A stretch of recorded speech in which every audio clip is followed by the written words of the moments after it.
Hello everyone, आप सभी का स्वागत है आपके अपने यूट्यूब चैनल क्रिएटिव स्टडी 2020 पे। आज हम लोग एक्सरसाइज 1.2 का प्रश्न संख्या 3 को करेंगे।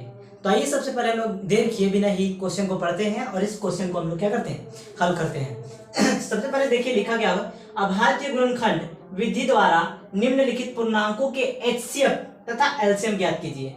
अगर इससे पहले वाला लेक्चर आप नहीं देखे हैं तो उसे देख लीजिए और भी ज्यादा से अच्छा से समझ में आएगा। तो आइए इसको हम लोग क्या करते हैं, हल करते हैं। तो सबसे पहले लिखेंगे हल। अब 12 का अभाज्य गुणनखंड निकालेंगे। तो 12 का अभाज्य गुणनखंड क्या हो जाएगा, चलिए देखते हैं। 2 से लगाएंगे 6 बार में, 2 से लगाएंगे 3 बार में और 3 से लगाएंगे 1 बार में। तो 12 का अभाज्य गुणनखंड क्या हो गया, 2 गुना 2 गुना 3। और 15 का अभाज्य गुणनखंड निकालेंगे हम। तो 15 का अभाज्य गुणनखंड चलिए निकालते हैं। तो 2 का पारा नहीं आएगा, 3 का पारा में आएगा 5 बार में और 5 से 1 बार में, 3 5 15। तो यहाँ से 15 का हम लोग भी क्या निकालिए, अभाज्य गुणनखंड निकालिए। 3 इंटू क्या 5। अब हम लोग 21 का अभाज्य गुणनखंड निकालेंगे। तो 21 का अभाज्य गुणनखंड क्या होता है, चलिए इसको भी तोड़ते हैं। तो 3 सते 21, एक बार 7 से लगा दीजिए 1 बार में। 3 सते क्या 21। तो 21 का अभाज्य गुणनखंड क्या हो गया, 3 इंटू 7। अब आइए हम लोग एचसीएफ और एलसीएम निकालते हैं। तो सबसे पहले एचसीएफ निकालते हैं। चलिए एचसीएफ कैसे निकलता है, तो सबसे पहले ऐसी संख्या खोजिए जो तीनों में है, ये तीनों का गुणनखंड में हो। तो देखिए यहाँ पे 2 इसमें है लेकिन इसमें 2 नहीं है, इसमें भी 2 नहीं है। 3 इसमें है, 3 इसमें भी है, 3 इसमें भी है। यानी कि ये देखिए ये 3 जो है ये तीनों में है। इस तरह से हम लोग यहाँ पे कर देते हैं। यहाँ पे 3 लिख दिए। देखिए इसमें 5 है, इसमें 5 नहीं है, इसमें 7 है, इसमें 7 नहीं है, इसलिए हमारा एचसीएफ कितना हो गया, 3 हो गया। चलिए इसको हम लोग हटा देते हैं, इसको नहीं लिखा जाता है, आपको समझाने के लिए इस तरह से हम किए थे। चलिए आइए अब एलसीएम कैसे निकालते हैं। तो एलसीएम जो है, एलसीएम के नियम क्या है, तो एलसीएम को नियम हम लोग सबसे पहले अभाज्य संख्या को लिखते हैं। क्या लिखते हैं, अभाज्य संख्या को। तो हम लोग इसको पहले थोड़ा सा यहाँ पे मॉडिफाई कर देते हैं कि 2 की पावर 2 लिख दिए इसलिए क्योंकि 2 यहाँ पे 2 है, अब ये 3। चलिए और कुछ नहीं। तो एलसीएम क्या कहता है, तो सबसे पहले अभाज्य संख्या को लिखे। तो अभाज्य संख्या क्या होता है, जो स्वयं से कटे और 1 से कटे। तो यहाँ पर कौन कौन सी ऐसी संख्या है, तो 2 है तो 2 लिख दीजिए, 3 है 3 लिख दीजिए, 5 है 5 लिख दीजिए, 7 है 7 भी लिखेंगे। ये सारे के सारे ऐसी संख्या है जो 1 से कटेगी और खुद से कटेगी। इन्हीं संख्या को तो अभाज्य संख्या कहते हैं हम लोग। तो यहाँ पे एलसीएम क्या कहता है कि सबसे पहले अभाज्य संख्या लिखिए।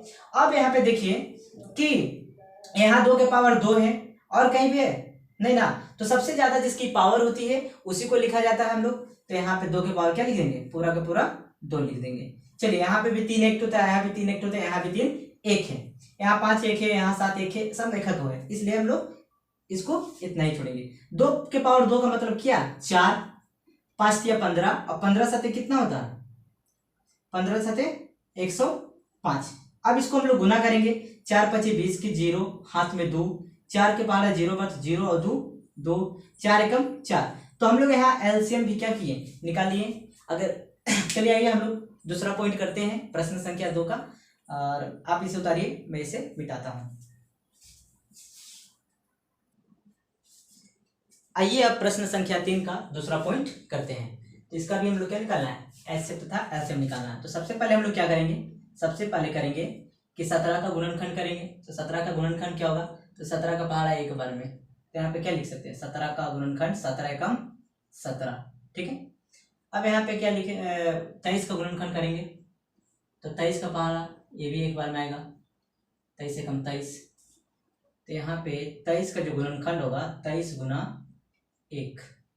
29 का गुणनखंड क्या होगा, तो 29 का जो गुणनखंड होगा वो भी 29 के पहाड़ में 1 बार में होगा। तो यहाँ पर 29 गुना 1, इसलिए एचसीएफ क्या, जो तीनों में हो, ऐसी संख्या जो तीनों में हो। यानी कि यहाँ पे 17 है लेकिन दोनों में नहीं है, यहाँ पर 29 है लेकिन ऊपर वाला दोनों में नहीं है, 23 है लेकिन ऊपर और नीचे वाला में नहीं है, लेकिन 1 देखिए तीनों में है, इसलिए इसका एचसीएफ जो होगा वो 1 हो जाएगा, ठीक है। अब हम लोग एलसीएम निकालते हैं। तो एलसीएम के मतलब, तो एलसीएम क्या कहता है, सबसे पहले अभाज्य संख्या को लिखिए। क्या, तो सबसे पहले अभाज्य संख्या कौन कौन सा, 17 है, 23 है और 29 है। तो 17 गुना 23 गुना और 29। जब इसको हम लोग मल्टीप्लाई करते हैं, जैसा कि आप लोग मल्टीप्लाई जानते हैं, तो जब इसको हम लोग मल्टीप्लाई करेंगे तो कितना आएगा, 11 33 9। इस तरह से हम लोग एलसीएम क्या किए, निकालिए। आप अपने किसका कीजिएगा, आप मल्टीप्लाई कर लीजिएगा, ठीक है। तो ये भी हम लोग प्रश्न संख्या 2 का दूसरा नंबर भी क्या किए, हल कर लिए। अब तीसरे पॉइंट की बात करेंगे, इसको आप उतारिए, मैं वीडियो को पॉज करके इसको मिटाकर तीसरा पॉइंट लिखता हूँ। चलिए ये हम लोग प्रश्न संख्या 3 का तीसरा पॉइंट को अब हम लोग हल करेंगे। आइए इसका भी एलसीएम और एचसीएफ निकालते हैं। तो सबसे पहले हम लोग क्या लिखते हैं, हल, और ये तीनों संख्या का अभाज्य गुणन करते हैं। तो सबसे पहले हम लोग 8 का अभाज्य गुणनखंड करेंगे तो क्या आता है वो देखेंगे। तो 2 का पहाड़ा में 8 4 बार में, 2 का पहाड़ा में 4 2 बार में, 2 का पहाड़ा में 2 1 बार में। तो यहाँ पर 2 गुना 2 गुना 2, 3 को 2 आया, इसलिए यहाँ पे तीनों को हम लोग गुना करके लिख दी। अब हम लोग 9 का निकालेंगे अभाज्य गुणनखंड। तो 9 का अभाज्य गुणनखंड कैसे निकलता है, चलिए। तो 3 के पहाड़ा में 3 बार में, फिर 3 से लगाएंगे 1 बार में। तो यहाँ पे क्या निकला, 3 गुना 3। अब हम लोग 25 का निकालेंगे। तो 25 का अभाज्य गुणनखंड जब निकालेंगे तो क्या आएगा वो चीज देखते हैं। तो 2 से नहीं लगेगा, 3 से नहीं लगेगा, डायरेक्ट क्या से लगेगा, 5 से। 5 एकम 5, 5 5 25 और 5 एकम 5, तो 5 गुना 5। इसलिए अब हम लोग क्या निकालेंगे, एचसीएफ।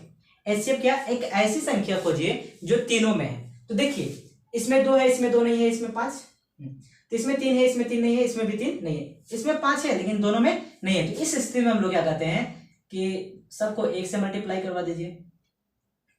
अब तीनों में क्या हो गया, 1 हो गया, ठीक है। तो इस स्थिति में हमारा एचसीएफ क्या होता है, 1 होता है। या अगर इसको नहीं भी लिखते तो चलता, उस स्थिति में हम लोग एचसीएफ क्या होता है, 1 ही होता है। अब एलसीएम, तो एलसीएम क्या कहता है कि सबसे पहले अभाज्य संख्या को लिखे। तो अभाज्य संख्या क्या होता है, मैं बार बार इसको रिपीट कर दे रहा हूँ तो आपको याद है, वैसी संख्या जो 1 से कटे और स्वयं से कटे, इस तरह की संख्या को हम लोग अभाज्य संख्या कहते हैं। तो यहाँ पे देखिए 2 एक क्या है, अभाज्य संख्या है, 3 क्या है, अभाज्य संख्या है, 5 भी क्या है, अभाज्य संख्या है। लेकिन इस केस में देखिए इसको हम लोग कैसे लिख सकते हैं, 2 के पावर 3, इसको कैसे लिखा जा सकता है, 3 के पावर 2 गुना 1, इसको कैसे लिखा जा सकता है, 5 के पावर 2 गुना 1। अब यहाँ पे देखिए इसमें 2 है और कहीं पे 2 नहीं है, तो सबसे ज्यादा पावर जिसकी होती है उसी को हम लोग लिखते हैं। तो 2 के पावर 3, इसका भी लिखा 3 के पावर 2, इसका 5 के पावर 2, कहीं को और भी कहीं 5 नहीं है। एलसीएम का नियम यही है कि सबसे ज्यादा पावर वाले नंबर को लिखिए, ठीक है। तो लास्ट पावर तो हमारा 3 ही था, यहाँ पे लास्ट पावर है हमारा 2 ही था, लास्ट पावर क्या है, 2 ही था। तो पावर किसको बोल रहे हैं, जब किसी संख्या को ऊपर लिखते हैं ना उसी को हम लोग क्या कहते हैं, पावर कहते हैं। चलिए आइए देखते हैं अब इसको मल्टीप्लाई करके। तो 2 का 3 का मतलब कितना, 8, 3 के पावर 2 का मतलब क्या, 9, और 5 के पावर 2 का मतलब 25।